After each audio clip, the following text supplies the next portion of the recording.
Yuk, kembali lagi bersama saya di channel MF Rizky Channel.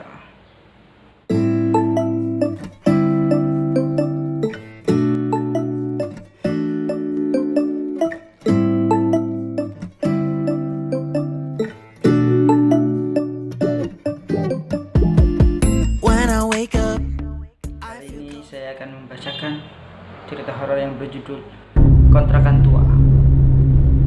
Sebelum saya menceritakan, tolong bantu saya untuk klik tombol subscribe dan jangan lupa loncengnya.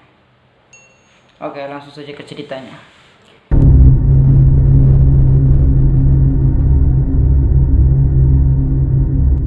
Cerita ini bermula dengan seorang gadis yang bernama Bunga. Bunga sejak kecil bukan seorang yang indigo, dan juga bukan seseorang yang bisa melihat makhluk halus, tapi dia bisa merasakan keberadaan makhluk halus. Ya, merinding gitulah istilahnya.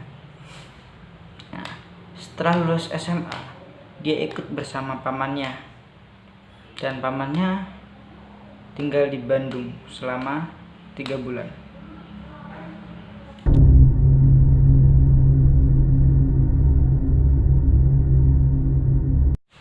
Setelah 3 bulan tinggal bersama pamannya di Bandung, pamannya pun pindah ke Aceh Selatan, tepatnya di Tapak Tua. Di Tapak Tua, pamannya menyewa atau mengontrak sebuah kontrakan tua.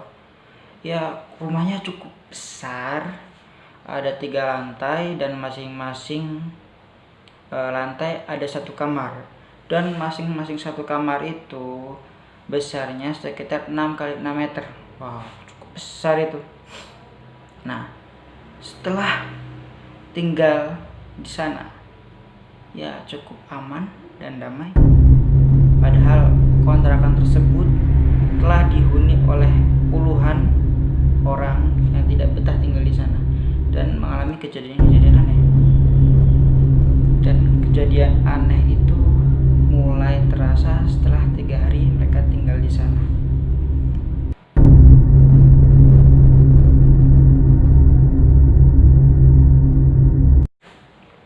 Setelah 3 hari tinggal di kontrakan tua tersebut, mulai terasa gangguan-gangguan aneh. Ini terasa ketika Bunga dan sepupunya Zahra ini anak dari paman dan bibinya. Nah, mereka ini memiliki kebiasaan aneh, tidak bisa tidur apabila lampu menyala. Jadi ketika mereka tidur, lampu selalu mati. Ketika malam mulai menjelang semakin malam, semakin larut, Bunga pun merasa hawa negatif, membuat bulu kuduknya merinding. Tapi Bunga dan Zahra pun tidur. Ketika itu malam sekitar jam 2 malam, ia pun ngelindur, istilahnya ngelindur ya, ngelilir apa ngelindur, yaitu antara itu. Dia pun menoleh ke arah lemari. Ya gitu kan, dia melihat sebuah penampakan hantu tinggi besar, rambut hitam, mata merah. Rambutnya gondrong, panjang, besar, hitam, dengan mata merah melotot. Dan ketika itu pun seolah-olah Bunga pengen teriak, tolong, dan tolong. Dia teriak, tapi suara-suara itu tidak keluar dari mulut dia. Seolah-olah suaranya nyangkut di tenggorokan, tidak bisa keluar. Ia sesak, dadanya dia mulai sesak. Tolong. Ya, seperti itulah kira-kira. Aku tidak tahu. Nah, dia pun membaca Dia pun membaca ayat kursi supaya hantu itu pergi. Namun lehernya serasa dicekik dan makin tidak bisa bernafas. Tapi lambat laun hantu itu pun mulai pergi pelan hingga tidak ada penampakan lagi, dan ia pun langsung terbangun seperti orang yang bangun dari mimpi buruk. Seperti itu. Dia kaget dan dia menoleh ke arah adiknya, bukan adik sepupunya, Zahra, masih tertidur dengan pulas. Dan Bunga pun ingin melanjutkan tidur kembali sebenarnya, tapi dia tidak bisa tidur, membayangkan kejadian barusan. Kemudian dia minum segelas air putih lalu tidur kembali.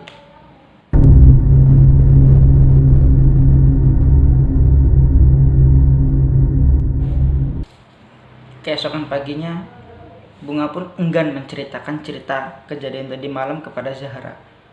Dikhawatirkan dia takut tidur bersamanya lagi di kamar itu.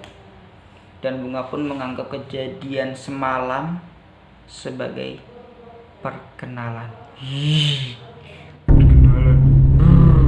Merinding aku.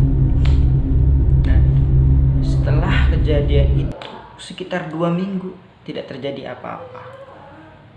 Aman, damai, dan tentram. Suatu ketika mereka jalan-jalan ke air terjun curug, sama aja, air terjun curug juga. Ketika itu setelah jalan-jalan mereka pulanglah ke rumah.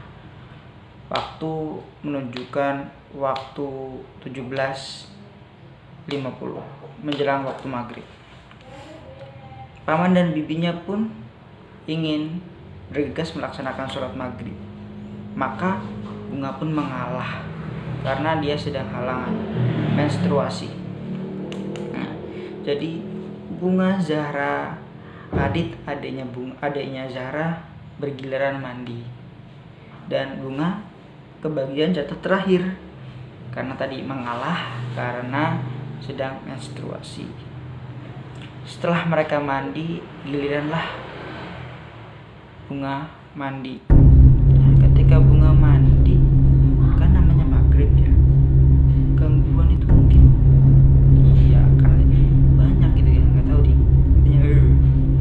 nah, ketika Bunga mandi, diketoklah pintu kamar mandinya. Tok. Siapa lagi mandi kok ketok-ketok? Dia pikir perasaan kok Zahra udah mandi, bibinya udah mandi, pamannya udah mandi, kok masih ada yang mau ngetok gitu kan. Siapa di luar? Kata Bunga kan. Kak, saya Irma siapa ya? Irma, katanya. Terusan terdengar suara lagi, dan Bunga pun berpikir bahwa itu temannya Zahra. Kemudian dia pun mandi dengan tenang. Namun setelah dia selesai mandi, ia pun bertanya kepada Zahra, Zahra, tadi teman kamu main tah?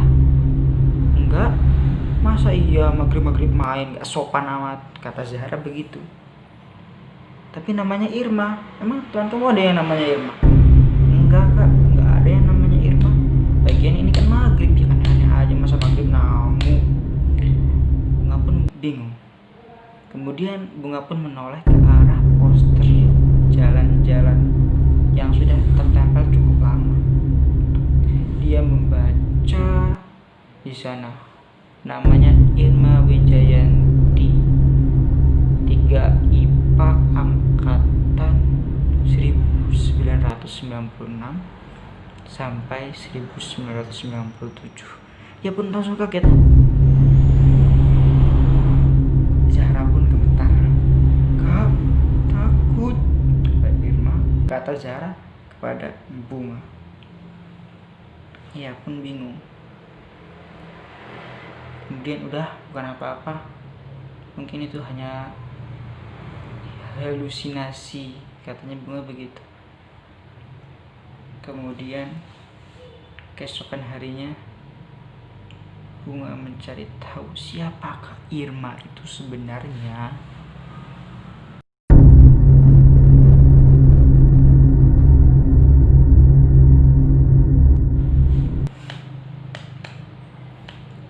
mencari tahu ke tetangga-tetangga kontrakan tersebut.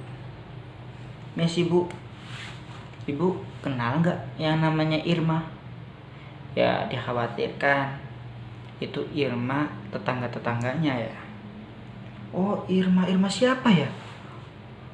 Bunga, iya tetangganya tuh bingung.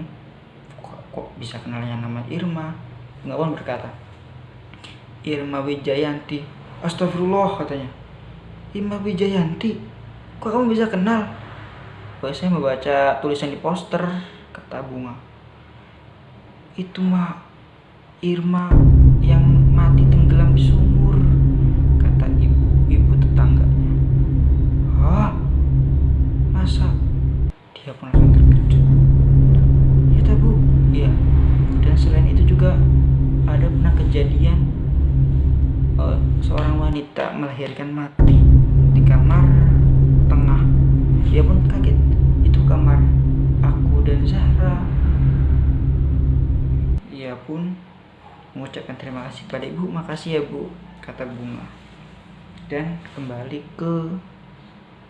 kemana? Ke kontrakan tua tersebut. Dan enggan menceritakan kepada paman dan bibinya termasuk Zahra.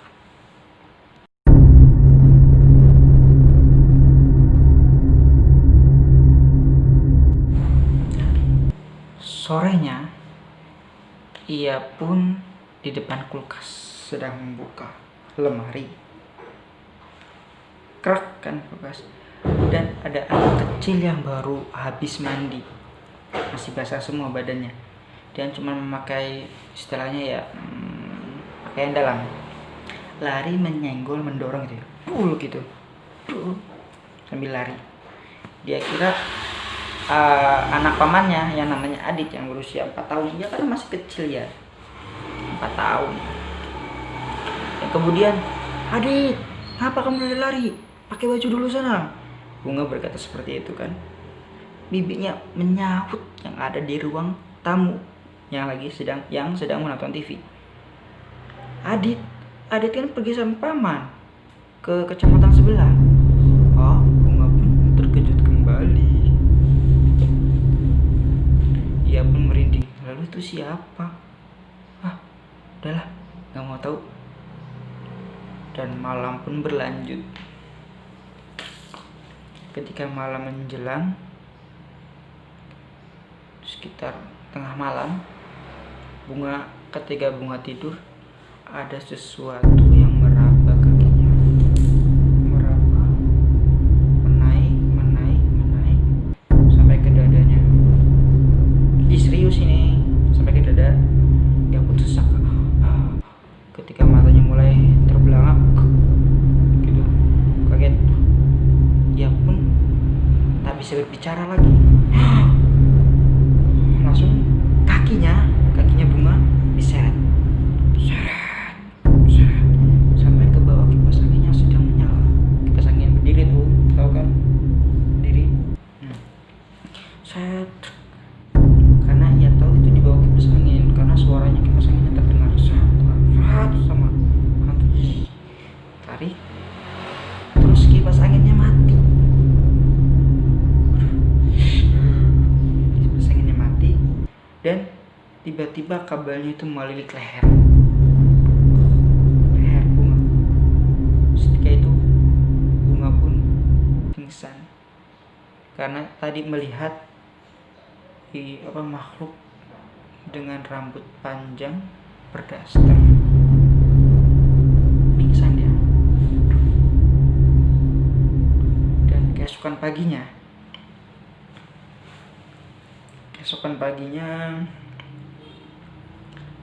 ia bangun serasa pipinya ditampar sama bibinya. Ia pun bangun dan dia tersadar ternyata sudah di atas kasur. Dia pun bertanya, saya di mana Bi? Kamu di kamar. Bibi pun berkata, semalam kamu pingsan di bawah kipas angin dan lehermu terbelit kabel kipas angin. Berarti semalam bukan mimpi.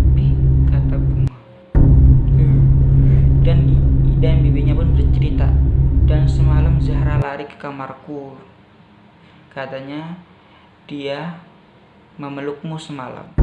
Dan ternyata ketika dia sadar, yang dipeluk bukan kamu melainkan pocong. Wah, seram. Pocong.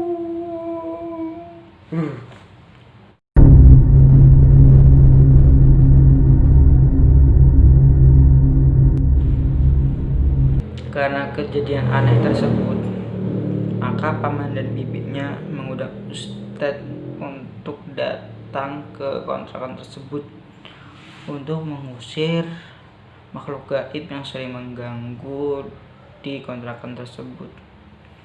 Dan Ustadz pun memberi saran, bacalah surat Yasin setiap habis maghrib, seperti itu. Dan jangan pernah tidur dengan lampu mati. Oh, itu saran Ustadz. Dan mereka pun melakukan saran Ustadz tersebut agar tidak diganggu lagi. Dan setelah melakukan saran tersebut, udah deh, anteng-anteng aja, damai, tentram, tak diganggu, karena tadi melakukan saran Ustadz.